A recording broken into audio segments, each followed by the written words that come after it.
একটি কথা সবসময় বলা হয়ে থাকে যে বিজয় তো নয়, বিজয়ীরা ইতিহাস রচনা করেন। বড় বড় বীরদের ইতিহাস আমরা সবসময় মনে রাখি।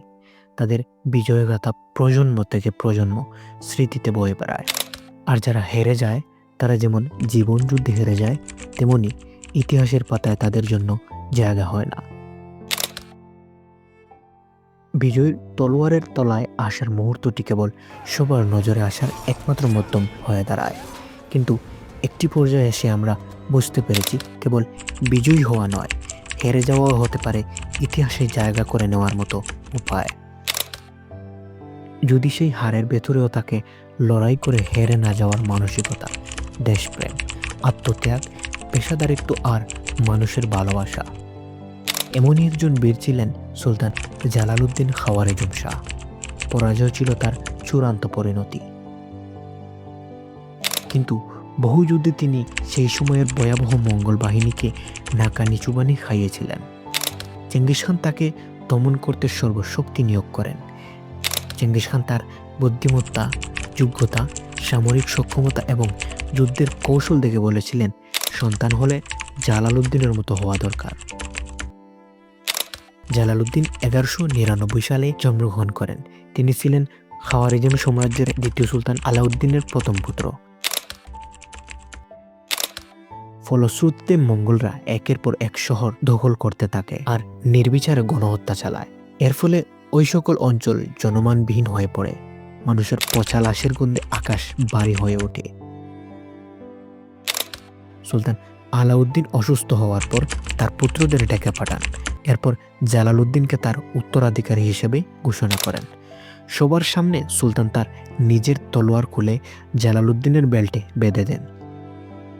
কেননা সুলতান জানতেন একমাত্র জালালউদ্দিনে পারতেন মঙ্গলদের সাথে মোকাবিলা করতে। এর কিছুদিন পর সুলতান আলাউদ্দিন মারা গেলেন। জালালউদ্দিনকে সুলতান ঘোষণা করা হলো। মঙ্গল কর্তৃক খাওয়ারিজম আক্রমণের ফলে সুলতান জালালউদ্দিন ইন্দুকুশ থেকে পালিয়ে আসতে বাধ্য হন। এখানে এসে মঙ্গলদের প্রতিরোধের জন্য তিনি নতুন পরিকল্পনা সাজাতে থাকেন। এই সময় তার কাছে 30,000 সৈন্য ছিল। পরবর্তীতে তার কাছে আরও 30,000 আফগান যোদ্ধা যোগ দেন। এতে তার সৈন্য সংখ্যা 60,000 জনে দাঁড়ায়। এই সংবাদ শুনে চেঙ্গিস খান খুবই বিচলিত হয়ে পড়েন। তিনি জালালউদ্দিনকে দমন করার জন্য তার ভাই শেখু আর তার নেতৃত্বে বিশাল একটি বাহিনী তৈরি করেন। ক্রমাগত মঙ্গলদের বিজয়ের ফলে শেখু অতি আত্মবিশ্বাসী হয়ে পড়েন। তিনি মনে মনে ভাবছিলেন তার সৈন্যরা জালালউদ্দিনের সৈন্যদের পায়ের নিচে পিষে ফেলবে। 1221 খ্রিস্টাব্দে পারস্যের প্রান্তরে দুই বাহিনী পরস্পর মুখোমুখি হয়। যুদ্ধক্ষেত্রটি ছিল দুই পাহাড়ের মধ্যে অবস্থিত সংকীর্ণ একটি জায়গায়। সুলতান জালালউদ্দিনের কৌশলগত কারণে মঙ্গল বাহিনীকে এখানে নিয়ে আসেন। অপরদিকে শিকু অতি আত্মবিশ্বাসী হয়ে সুলতানের পাতানো ফাঁদে পা দেন। জালালউদ্দিন বেশ কিছু তীরন্দাজ পাহাড়ের মধ্যে লুকিয়ে রেখেছিলেন। যখন মঙ্গল বাহিনী তাদের আয়ত্তের মধ্যে চলে আসে, তখন মুসলিম বাহিনীর কাছ থেকে তীর বৃষ্টি নিক্ষেপ হতে থাকে। সুলতানের আদেশে সৈন্যরা আগুনের গোলা নিক্ষেপ করতে শুরু করে। সংকীর্ণ জায়গা হবার কারণে মঙ্গলরা স্বাভাবিকভাবে যুদ্ধ করতে ব্যর্থ হয়। তাদের দুর্দান্ত শীর্ষ বাহিনী অকেজ হয়ে পড়ে। অল্প সময়ের মধ্যে যুদ্ধক্ষেত্রে মঙ্গলদের লাশের স্তম্ভ জমা হয়ে যায়। এই যুদ্ধে মঙ্গলদের ব্যাপক ক্ষয়ক্ষতি সাধিত হয়। তাদের বহু সৈন্য নিহত হন। মঙ্গল সেনাপতি শেখু কোনো রকমে প্রাণ বাঁচিয়ে পালিয়ে যান। এই যুদ্ধে মঙ্গলরা মুসলিম বাহিনীর তুলনায় প্রায় দ্বিগুণ ছিল, কিন্তু মুসলিম বাহিনীর অসীম বীরত্বের কাছে তারা ধরাশয়ী হতে বাধ্য হয়। এই বিশাল বিজয় মূলত সুলতান জালালউদ্দিনের বিচক্ষণতা, সাহসিকতা ও সামরিক কৌশলের কারণে সম্ভব হয়েছিল।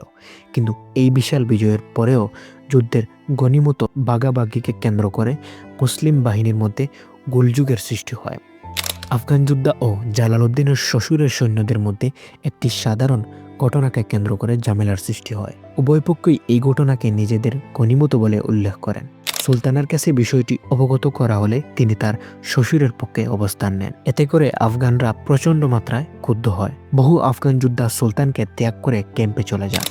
এই সমস্যার সমাধান করতে না পারা এবং আফগান যোদ্ধাদের ধরে রাখতে না পারা ছিল সুলতান জালালউদ্দিনের চরম ব্যর্থতা। আফগানরা চলে যাওয়ার পর সুলতান জালালউদ্দিন মাত্র 30,000 সৈন্য সহ বহু নারী পুরুষ নিয়ে পারওয়ান ছেড়ে পাঞ্জাবের উদ্দেশ্যে রওনা দেন। চেঙ্গিস খান এই সংবাদ শোনার পর বিশাল এক সৈন্যবাহিনী নিয়ে বেরিয়ে পড়েন, যেন জালালউদ্দিন ভারতে প্রবেশ পূর্বেই তাকে আক্রমণ করা যায়। চেঙ্গিস খান বুঝতে পেরেছিলেন জালালউদ্দিন ভারতে আশ্রয় নিলে তাকে আর পরাজিত করা সম্ভব হবে না।